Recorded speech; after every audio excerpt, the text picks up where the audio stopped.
ako naman, no, ang motto ko parati is the universe is unfolding as it should. Si Marcoleta and everything, ano naman yan nakikita rin natin na super desperate yung admin. Like, super desperate. Kasi, talagang, sabi talaga sila dyan sa corruption. No? Yung male-maleta. That's already, it goes without saying already. Nakakaloka na nakita niyo talagang pinagmumura talaga sila sa Canada. Yes. At yung mga yan, hindi nila maatim ng pinagmumura sila ng ganyan. Okay, mga alta-alta yan Alam mo, Ang lala, no, ng galit nung tao dun sa gobyerno. To the point na, yun nga, si Auntie Claire talagang sinundan siya para mura-murahin. I don't think ganun ka Galit na galit pa yung mura talaga may corruption everywhere, like super everywhere, in every country that you will go to. Wala dyang zero corruption. Ang ano kasi niyan, merong corruption kasi na dama mo.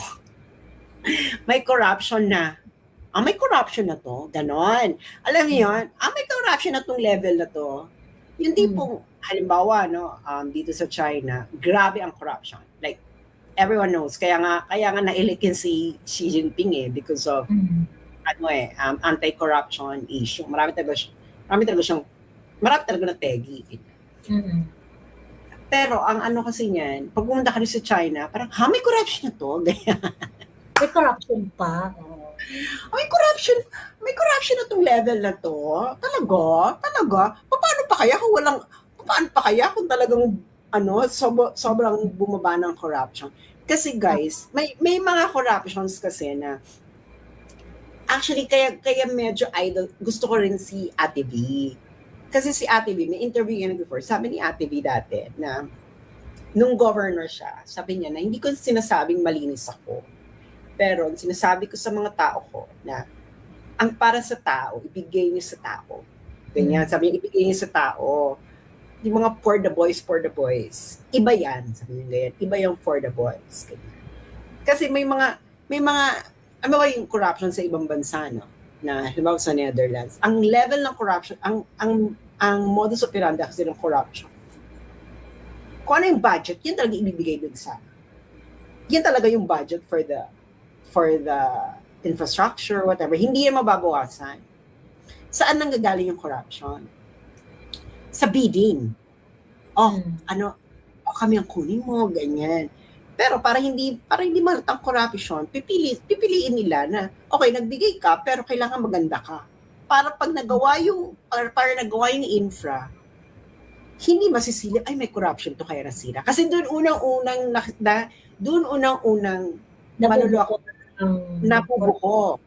Kasi, bakit tsaka to? Di ba ganito ang project? So, doon nagkakaroon ng investigation. So, sa kanila, ang corruption sa mga under the table, yung mga ganyan, o kami nakunin mo, ganyan. Pero kung magkano yung budget, that's the budget. Ganyan. Ganon.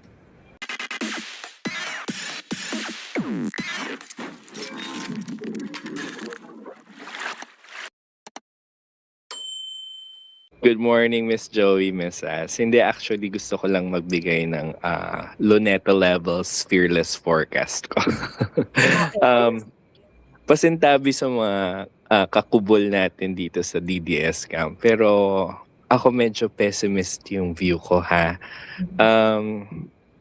And i-lay out ko yung context nung forecast ko later, pero ang forecast ko is tutuluyan talaga nila si VP Sara. And the reason why I say that is because sobrang blatant na ng mga moves na nakikita natin. Like take for example yung yung kay Senator Marcoleta, right? Talagang head-on clash to with INC, wala silang pakialam. Ayan sina Mig Zubiri, despite nung yung pag-switch nila ng nung pagtalo nila ng kampo, yan sina JVR Sito, Cheese Escudero, Joel Villanueva, despite nung backlash dun sa sa mga actions nila, talagang wala silang pakialam. Makikita mo yan dun sa sa reaction ng mga social media pages nila. They don't really care. So ang forecast ko is talagang tutuluyan nila si VP Sara para ma-eliminate But nila. in doing so, they need to get 3 more senators to flip. Correct. And or eventually i-bend nila yung yung kaninang proposition na two-thirds. Yeah. Yung 2/3 gawin nilang Right. Oo. Pero excited ako actually if ever that happens kasi yung I've been following yung mga niyo, yung mga conversations niyo, and let's medyo yun yung mindset ko, like fast forward dun sa worst case scenario, right? Excited ako kung halimbawa talagang tuluyan nila si VP Sara. Anong mangyayari? Tawag dito kasi ito yung mga scenarios na nagpe-play out sa utak ko. Kung hindi nila tuluyan si VP Sara, I feel like the Kakampings would pull out something like open the envelope scenario tapos magrarally sila. Tapos that would work naman for BBM's play kasi feeling ko that would be a reason for him to declare martial law. Hindi ko alam. So hence no election, or medyo absurd yung idea ko, hindi ko alam.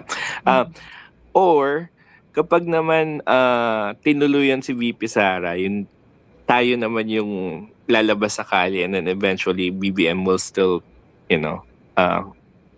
eventually declare martial law. Hindi ko alam, kaya I feel like we're living in very exciting times. Hindi ko alam.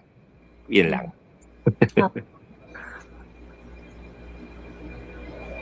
Kailangan pa ba natin ng martial law ngayon? Ng declaration ng martial law naman na ngayon. Totoo din naman. Oo.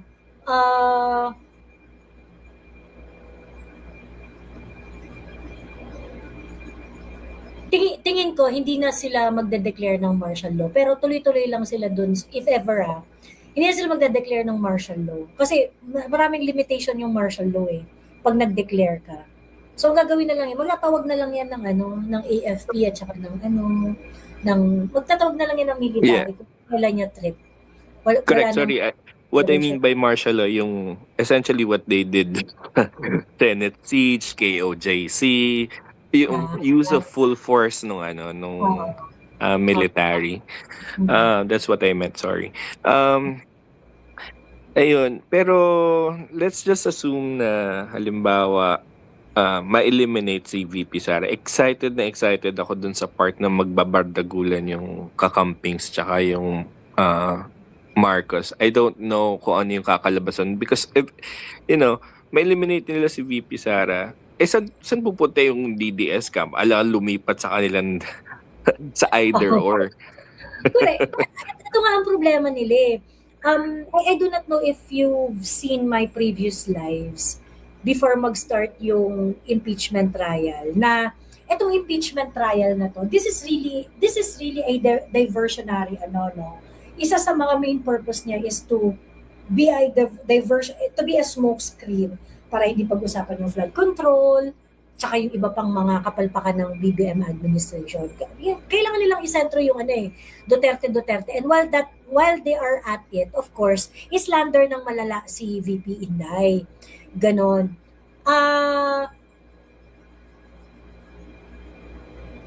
Kung ako yung admin, kung ako si Bongbong, wala na sa akin masyadong role yung makonvict si Inday or hindi siya makonvict Kung makonvict si Inday sa impeachment trial, it does not assure na yung bata ni Bongbong Marcos o yung bata ng mga yellows ang mananalong presidente sa 2028.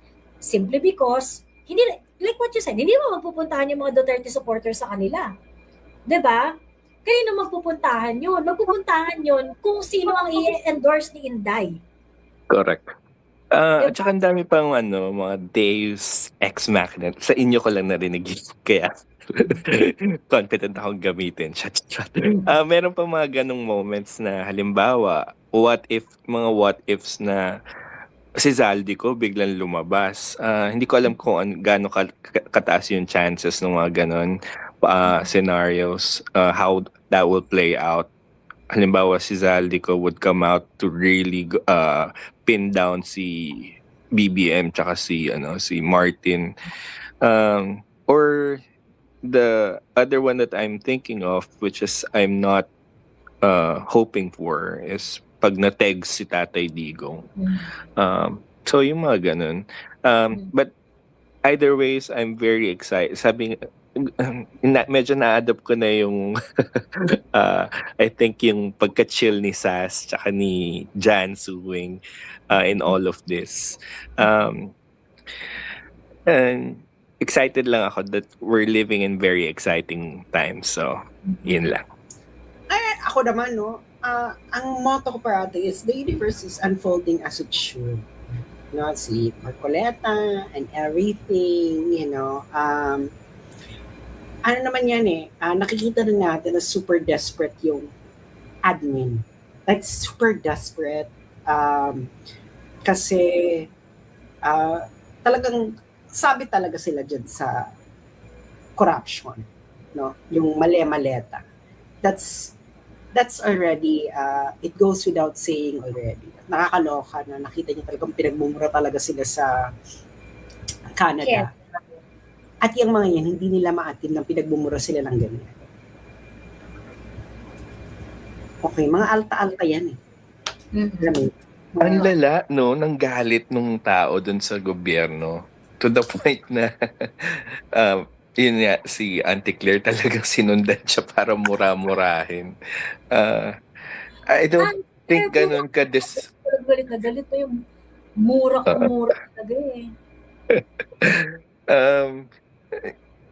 even yung mga tao dito, yung mga komunista, hindi ganun ba sila sa sa mga previous administrations? Hindi naman, di ba? Nagsusunod sila ng mga FPG pero hindi sila like on like events like those, hindi naman sila ganun ka. Oo.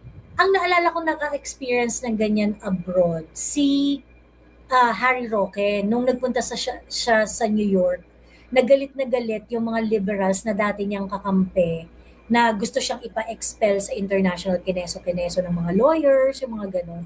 Naalala niyo yun? Yung galit na galit sila. At that time, nagtatrabaho na si Harry Roque sa Duterte administration. Ganon. Pero hindi naman kasi president si Harry Roque at that time. Tapos, kumbaga parang ang galit kasi nung mga ng ano kay Harry Roque at that time kasi mga dati niyang kakampi. So parang feeling nila na betray sila ni Harry Roque. Ganon. I remember that talagang kumakain sa restaurant kasi he was from somewhere social parang social event na parang nanood ng sine, nanood ng Broadway, parang ganyan, or kumain sa restaurant. Tapos nung papalabas siya, yun, minura-mura siya ng mga Filipino na liberals sa New York. I remember that. Pero, president, parang hindi naman. Ayun. So, yun lang. Kasi si Pinoy nun, di ba? Si Pinoy nun, kumakain pa ng hotdog sa New York sa very, very public space. Di ba siya minumura ng ganyan? Pero marami nang galit kay Pinoy nun. Di ba? Actually, ba-share ko lang pala. Yung si Pinoy, yung, I think, just 2 weeks after nung SAF 44, di ba may mga criticisms? No. I think this was about the time yung nung inuwi na dito yata sa Manila yung mga bangkay, or I can't remember specifically, but it was about that time na hindi siya umattend dun sa funeral ba yun? Tapos nagpunta siya sa opening ng parang Mitsubishi yata, ng factory ng Mitsubishi, something like that. Do you know that about that same week, nandun siya sa kasal ng pinsan ko? So meron siyang time. That's in Manila Pen. So anyway, kaya by the way, yung only hope ko na lang, I think the only thing that Alta ka keeps ba, me Kat? hindi, Alta ka ba? ano ka ba, Alta siya. schoolmate tayo. Are you Sa, serious? Oh, classmate ako mo yan yung, si Cass. hindi ko siya classmate, ahead siya sa akin. Schoolmate Ako yung kita? nag-message siya sa FB, ano ba, na may brother ako na kiniklaim niya na binubully ka nga daw niya. Sino yan? Sino brother? Isulat mo nga Hindi, sa ano?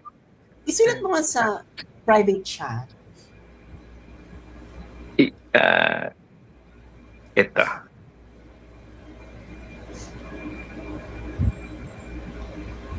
Oh my Yung God. barkada niya si, Yung yung barkada niya, yun ba yung barkada si Duncan Ramos? Oh,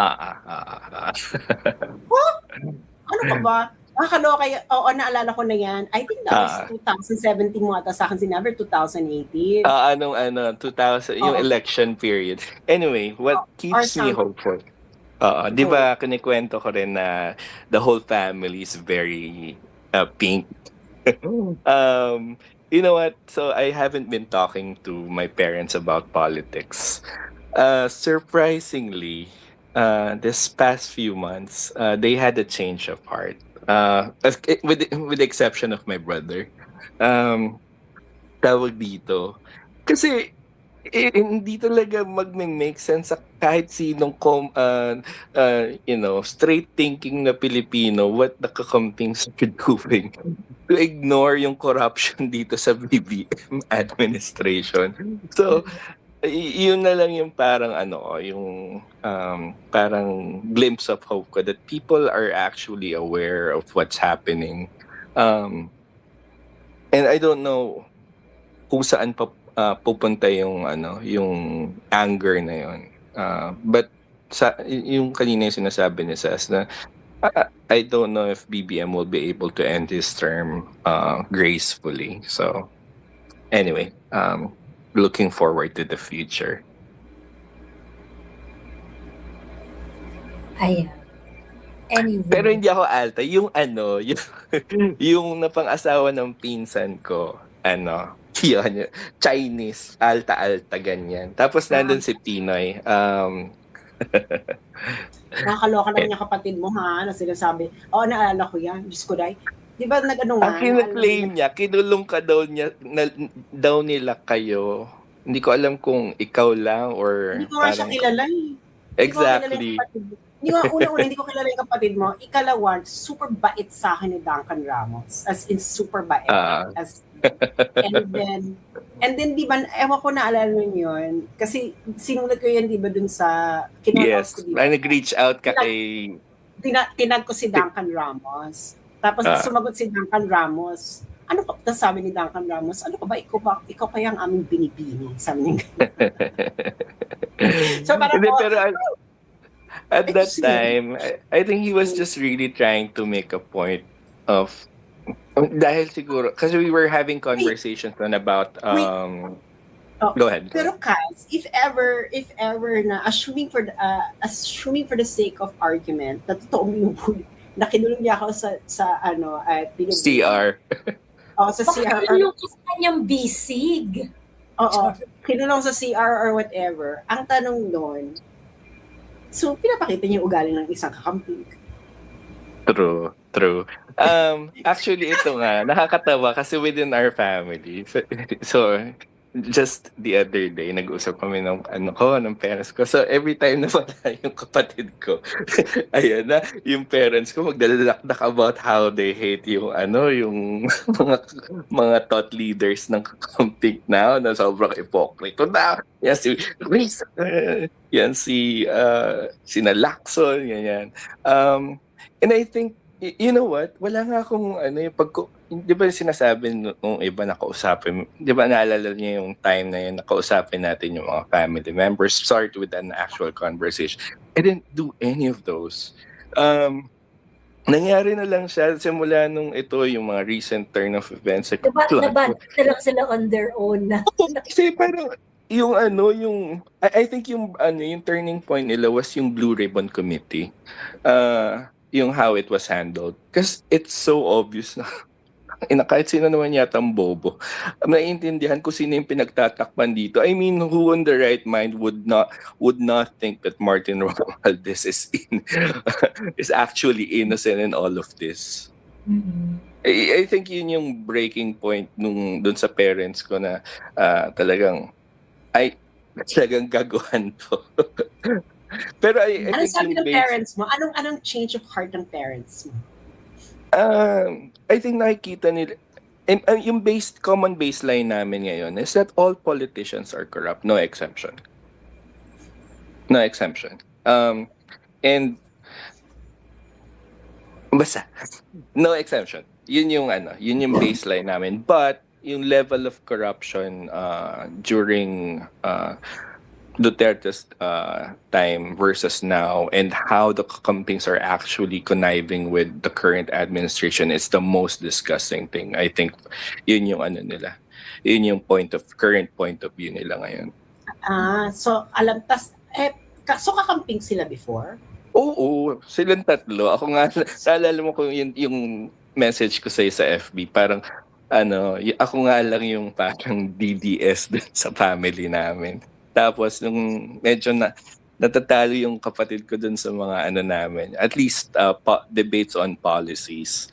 Ayun, dun niya pinupull yung parang niyayabang niya, sino ba yan? Si Sas, di ba? Kinulungan namin yan nung high school sa CR. I mean, just to parang overpower yung conversation namin at that time. But again, so I think yung the big parents mo ngayon, ano masasabi, may nasabi ba sila ngayon sa attitude ng mga kakamping politicians? hypocrites, number one. Yun yung sabi nila hypocrites? Oo. Kasi Oo. before, I think yung nila, the perception is banal. Nakakaloka na yun. Pati yung mga sorry ha, yung sa mga religyoso dito. Pati yung mga religious leaders, medyo sobrang nandidiri sila. Kasi like, di ba, yung mga recent events like yung Ateneo, tapos yung pari nga involved dun sa maleta. Sila bilang mga very very religious kasi sila eh. So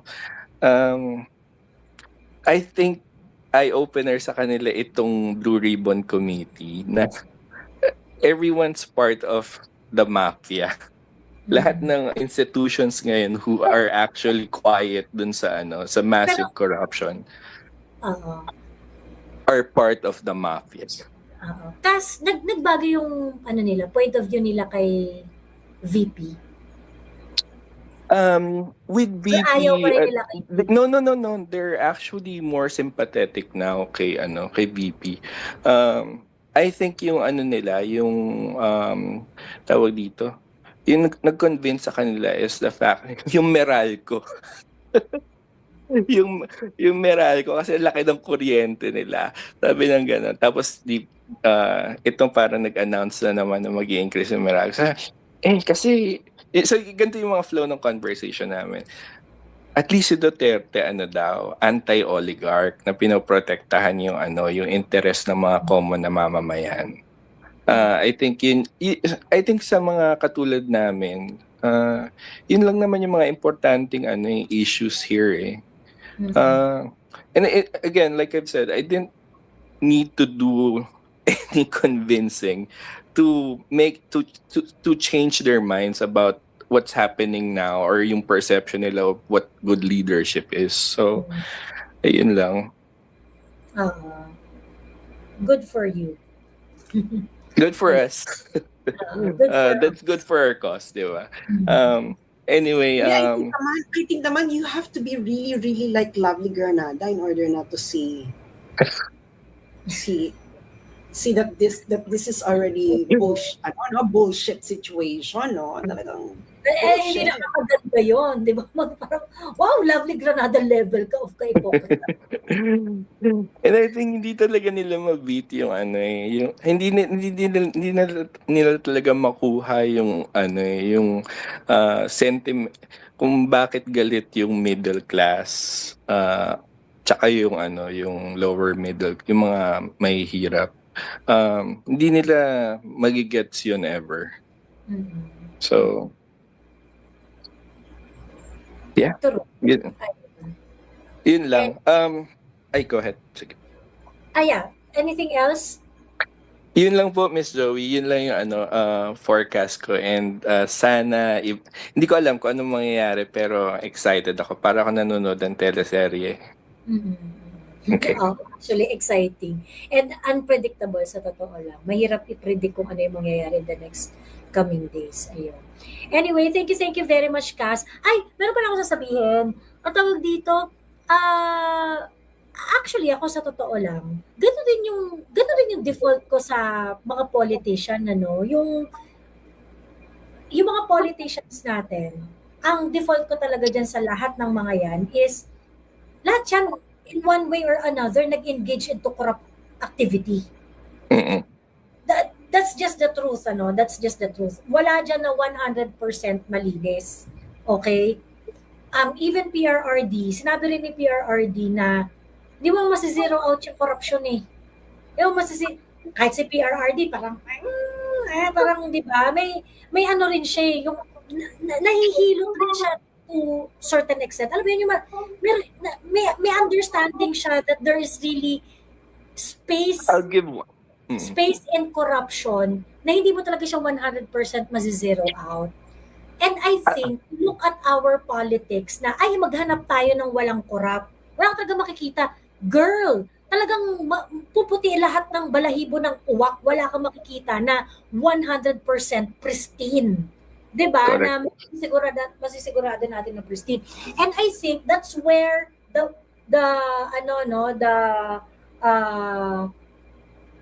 that's where the politics of a lot of people go wrong. Kasi, kung maghahanap ka ng virgin, walang ganun.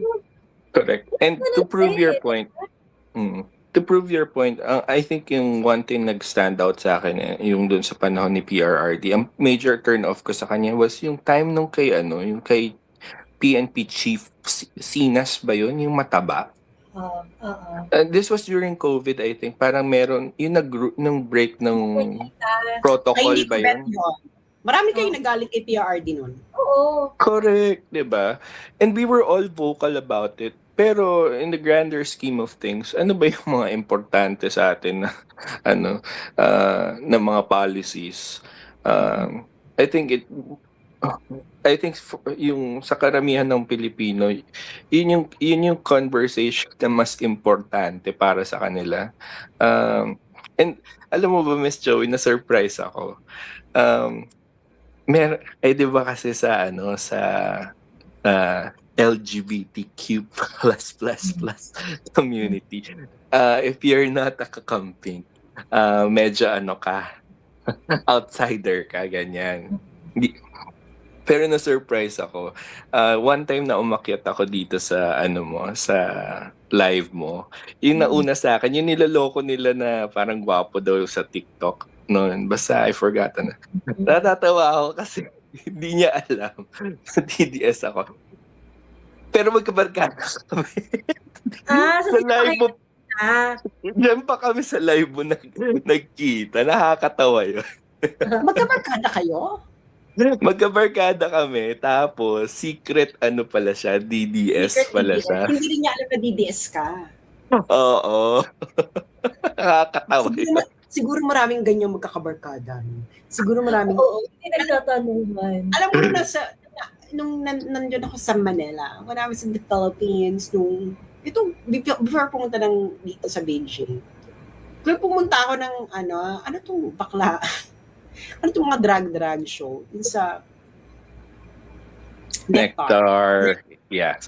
Di ba pugad yan ang kakamping? Talagang pugad talaga yun ang kakamping. Pumunta ako doon. Talagang buong tapang talaga ako. Sabi ko, hindi mo, syempre, no?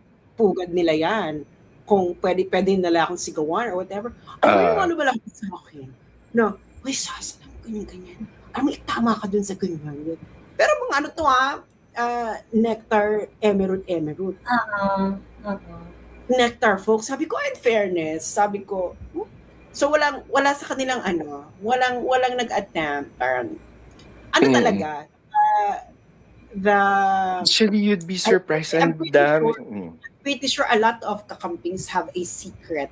There's a little DBS in them. Let it talk, let it show. Parang yung little DBS sa kanila, I'm but a small voice, I'm but a small dream. There is a little DBS in every Filipino. Correct. Si Siomay, Miss Joey, na kung natatandaan mo sa TikTok, si Siomay ni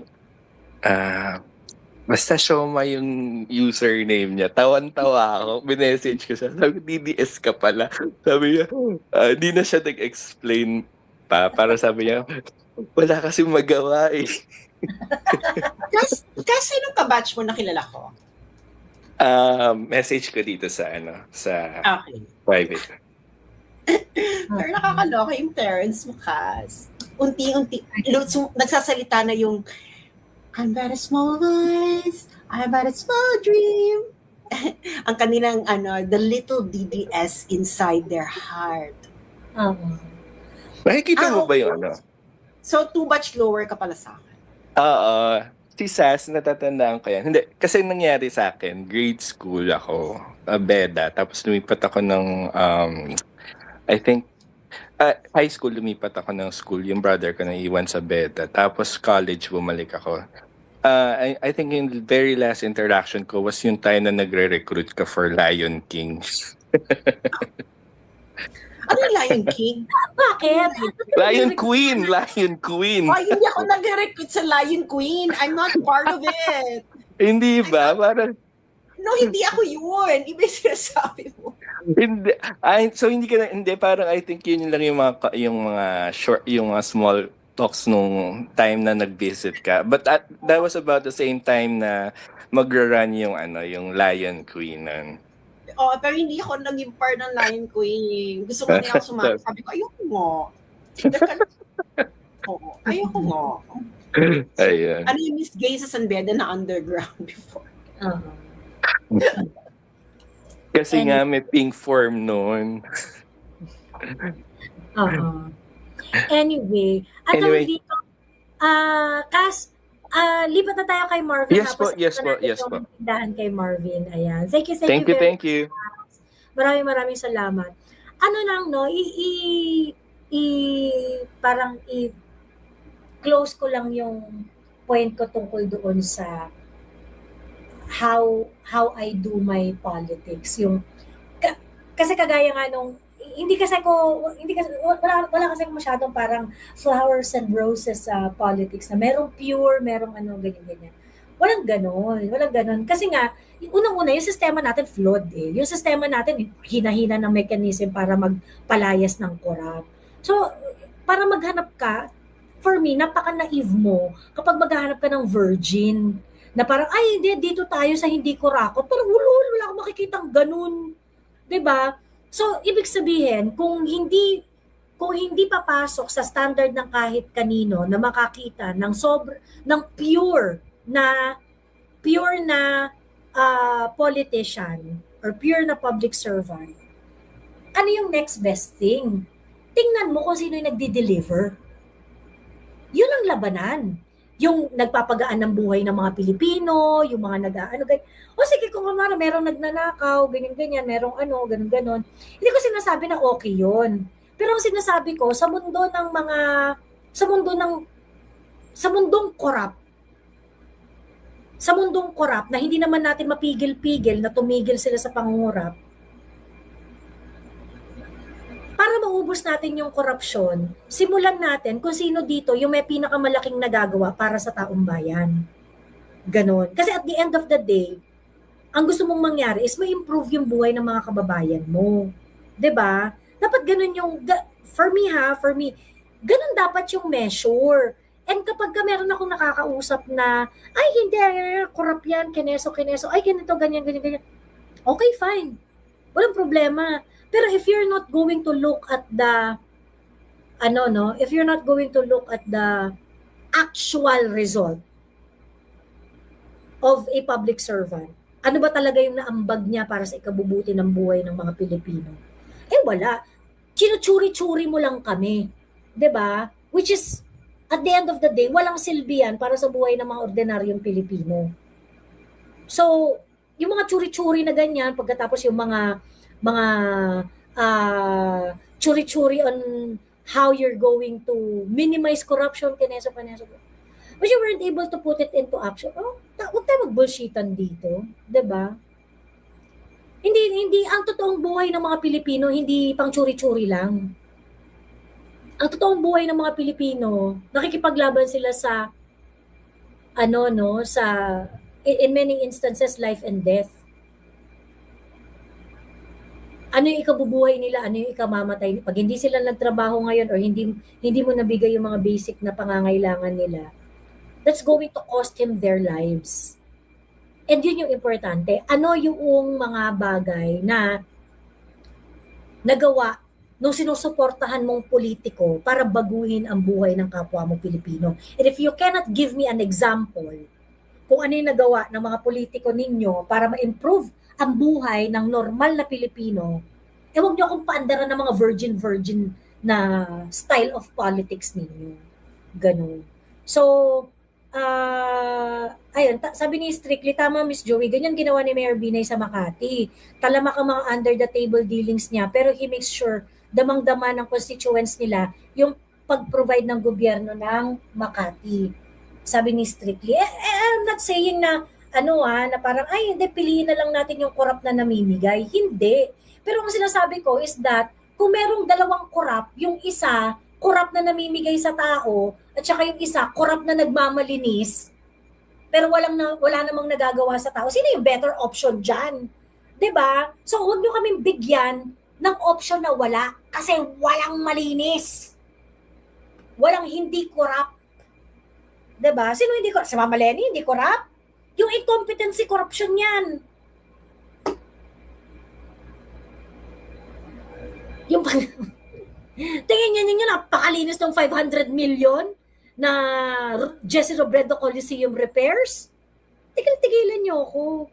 'Di ba? The mere fact na pinili niya yung 500 million para sa Jesse Robredo Coliseum repairs kesa sa mas mga pressing issue sa Naga, 'di ba? That's corruption. So tigil-tigilan niyo ako sa mga pa-virgin politics ninyo. And I think ito rin yung cause ng misunderstanding with a lot of DDH. Kasi parang ang feeling nila, kinokondone mo yung corruption. No, we just look at corruption differently. Kayo, akala ninyo, posible na zero corruption. Okay? Kami, realistic kami. Alam namin na human is fallible and can easily be corrupted. And our system actually invites corruption. May corruption everywhere, like super everywhere, in every country that you will go to. Wala dyang zero corruption. Ang kasi niyan, merong corruption kasi na dama mo. May corruption na, may corruption na to, ganon. Alam niyo yun, may corruption na tong level na to. Yung tipong, halimbawa, dito sa China, grabe ang corruption. Like, everyone knows. Kaya nga na-elekin si Xi Jinping because of, anti-corruption issue. Marami talaga na tegi. Pero, ang kasi niyan, pag pumunta ka rin sa China, parang, may corruption na to? Ganyan. May corruption pa. May corruption na tong level na to. Talaga. Paano pa kaya kung talagang sobrang bumaba ng corruption? Kasi guys, may mga corruptions kasi na actually kaya medyo idol. Gusto ko rin si Ate V. Kasi si Ate V, may interview yan before. Sabi ni Ate V dati na nung governor siya, sabi niya na hindi ko sinasabing malinis ako. Pero sinasabi ko sa mga tao ko na ang para sa tao, ibigay niyo sa tao. Ganyan, sabi niya, ibigay niyo sa tao. Yung mga for the boys. Iba yan, sabi niya ganyan. Iba yung for the boys. Ganyan. Kasi may mga, ano ba yung corruption sa ibang bansa, no? Na, halimbawa sa Netherlands. Ang level ng corruption, ang modus operandi kasi ng corruption. Kung ano yung budget, yun talaga ibibigay dun sa, yan talaga yung budget for the infrastructure, whatever. Hindi yan mababawasan. Saan nanggagaling yung corruption? Sa bidding. Kami ang kunin mo, ganyan. Pero para hindi malatang corruption, pipiliin nila na, okay, nagbigay ka, pero kailangan maganda ka. Para pag nagawa yung infra, hindi masisilip, ay may corruption to kaya nasira. Kasi doon unang-unang manuloko, napubuko. Kasi, bakit tsaka to? Di ba ganito ang project? So, doon nagkakaroon ng investigation. So, sa kanila, ang corruption yung mga under the table, yung mga ganyan, o kami nakunin mo, ganyan. Pero kung magkano yung budget, that's the budget. Ganyan. Ganon. Or kung kunwari, sobrang galing mo sa pagmamanage. Kunwari, 100% ng budget, sabihin na natin siniphon mo yung 20%. Pero dahil sa galing mo sa pagmamanage ng project, kahit 80% ng budget lang yung ginamit mo for the project, you were able to come up with a very, very, you were able to utilize the 80% resources to create or to build infrastructure that is truly reliable. Tingin mo, mag-aabala pa yung mga tao para hanapin yung 20% na nawawala?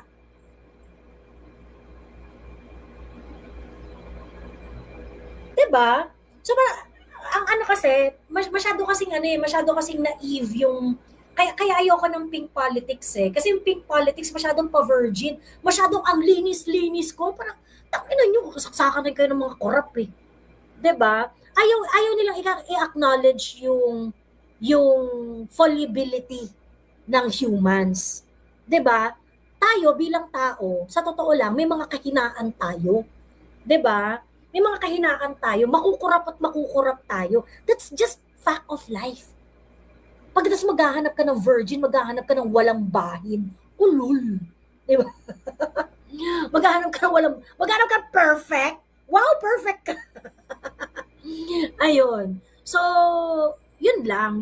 Pero magkakatalo tayo dito doon sa intention mo at doon sa totoong nadi-deliver mo para mapagaan yung buhay ng kapwa mo Pilipino. Nandun ang tunay na labanan. Nandun ang tunay na sensible politics. Paano kayo nagsisilbi sa kapwa niyo Pilipino at papaano ninyo napapagaan ang buhay ng ordinaryong Pilipino? Nandun ang tunay na labanan. Ngayon, kung wala kayong ma-present na ebidensya kung paano nyo napapagaan ng buhay ng kapwa nyo Pilipino, shut up. 'Di ba? Ayun. So, anyway, hello Marvin Milana, isara mo na ang ating tindahan.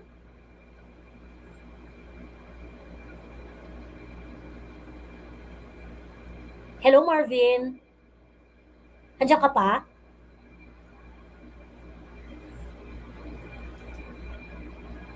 Hello Marvin. Nag-off na ng comment section si Win. Marvin? Wala kang tunog, Marvin. Ayan. Wala kang sound. Yan rin yung naging problema ni Arwin. Ayun, sabi ni Great Wall, as long as getting elected remains financially exhausting, you can never erase corruption in this history. True!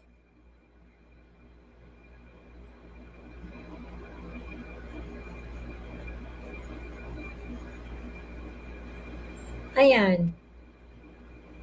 Hello, Marvin Milana. Marvin. Ay. Walang sound si Marvin. Ayan. Marvin. Ayan. Hello, Marvin. Ayan, naka-open ang kanyang camera pero wala pa rin siyang tunog. Ayan. Naka-mute ka, be. Hello po. Ayan, perfect. Magandang madaling araw po sa inyo, Yas and Joy. Actually, kinakabahan ako ngayon kasi first time ko pong magsalita sa show ninyo at salamat din sa opportunity sa platform na binigay nyo sa mga ordinaryong Pilipino katulad ko. Yung magko-comment lang sana ako doon sa nangyayari sa dyan sa impeachment na yan. Which is para po sa akin parang cycle nung pre-martial law, parang may silent na parang kailangan pang pahinugin na hinog na. Yun lang po. Kasi mahirap magsalita kasi hindi natin alam kung may influence ba ng government yung Filipino people. As of now, nag-evolve na ang politics and yung media. So, dapat yung communication, we have to be vigilant and careful in assessing po kung ano talaga yung true na nangyayari sa Philippine government. Yun lang po.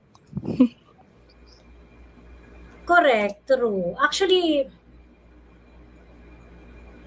napansin ko, grabe yung level up ng paggawa ng content ng mga anti-Duterte since nung weekend. Talaga nagpe-prepare sila for the impeachment. So, wala namang kasing wala namang ganong makinarya si VP So si VP, ang bala lang talaga niya is yung mga taong volunteer mga content creator na kagaya namin, ganyan-ganyan, na who are committed in doing things like this. At marami pang ibang mga content creator na naglalabasan din who are doing it for the sake of doing it. Ganon. And walang tutulong kay VP kung hindi tayo lang rin. So, kaya importante talaga maging vigilant, importante talagang mag-push back. Ayun. Sabi ni Sky, grabe si Attorney Sheila, yung delivery, kung kailan magtatagalog, kung kailan magpo-pause, kung saan titingin, ang galing. Pansin nyo, pang important parts, tinatagalog niya para may emphasis. Oo, totoo. Totoo. Sobrang, swabing-swabe yung, niya, yung pagkakapresent niya. Misinformation talaga, kada issue fresh from oven pag nasagot sila or next issue. Totoo yan. Kaya nga kaya nga ako pagkabardahan talaga, hindi, papamukha ko talaga na, tangina niyo. Ayaw kami ginagago na, na magbabago-bago kayo ng topic pag nasukol na kayong mali kayo. Diba? Ayun. Yan yung nakakainis dun sa mga anti-Duterte. Kagaya na meron akong nakausap tungkol doon sabi nila, parehas daw yung kay Leila de Lima at yung kay Rodante Marcoleta na parehas daw politically motivated. And then when I explain nga na parang, no, it's not the same. Kasi yung kay Marcoleta, inaresto nyo in the middle of the impeachment trial.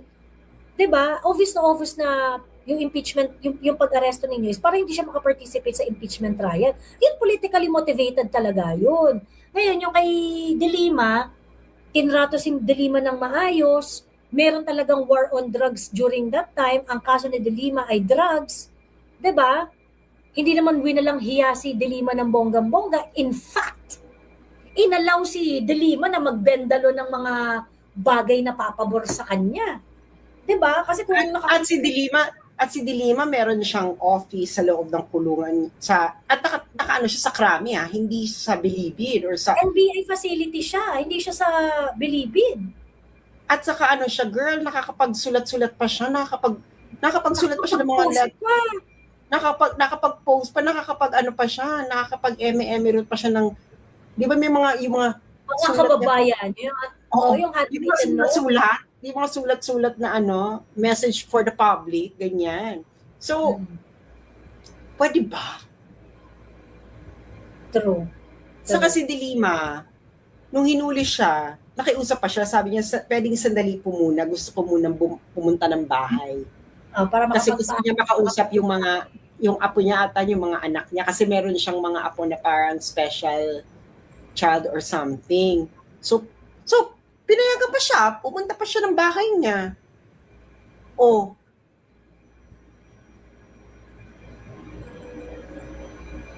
True.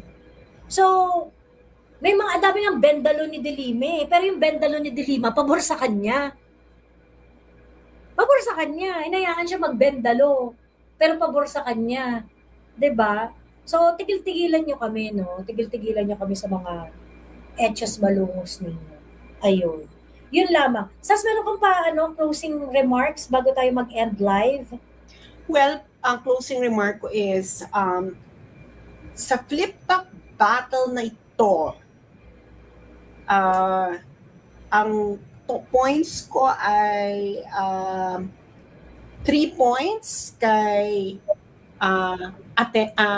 Ate Sheila for the opening speech at panalo sa motion at tasobra niya si Jokno. So 3 points ang defense at ang prosecution ay 0. Hindi natin alam, baka magbago tomorrow, no? I'm going to be very fair in scoring. So, pero sa araw na to ng impeachment, ang points ay 3-0 in favor of the defense. So, mga kababayan, 3 bagsak para sa kay Ateng Sheila.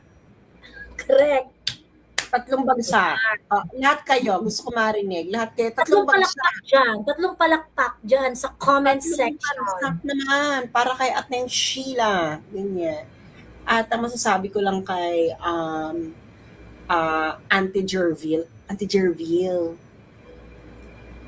Kasi may nabasa ako, no, na nag-iipon pala dito either because you're meron kang anxiety or baka meron kang antidepressant, nagtitake ka ng antidepressant. So kung ano man ang dahilan, Auntie Jerville, kung bakit nag-iipon yung laway mo dyan. Because it's not normal. It points to a health issue. Isa na magpa-check up ka. Just to be sure. Kasi, hindi, tanongin sa mga nurse na dyan sa comment section, hindi sign siya ng isang health issue. Sign siya ng isang health issue. So, yun lang masasabi ko, Auntie Jerville, Pa-check. Pa-check up ka, health check. You need a health check, okay? Yeah, it doesn't, kita mo kami ha, maayos ang aming wish sa'yo. I wish you good health, di ba? So yun lamang po at maraming salamat. Kita ulit tayo tomorrow because tomorrow is another Ate Sheila Day. Correct. Ayan. Siya, kita-kita tayo bukas. Pero Sandali lang. Gusto muna magpasalamat sa mga nagbigay ng pangkape sa aking GCash. Maraming salamat sa inyo. Natanggap ko po ang inyong mga pinapadala. And ayun lamang po at magandang gabi po sa inyong lahat. Ayan. Thank you very much. Maraming salamat sa nagpadala sa GCash at sa mga nagpadala na super stickers. I'll see you next time. Yung kwentong barangay ko kasi parang hindi ko pang kwentong barangay. Parang feeling ko, hintayin na lang natin mangyari. Ganun. Hintayin na lang natin mangyari. Ayan. Parang hindi na, pag nandyan na kilos, ganun. Ganun na lang. Siya, I'll see you next time. Maraming salamat. And hasta la vista, baby.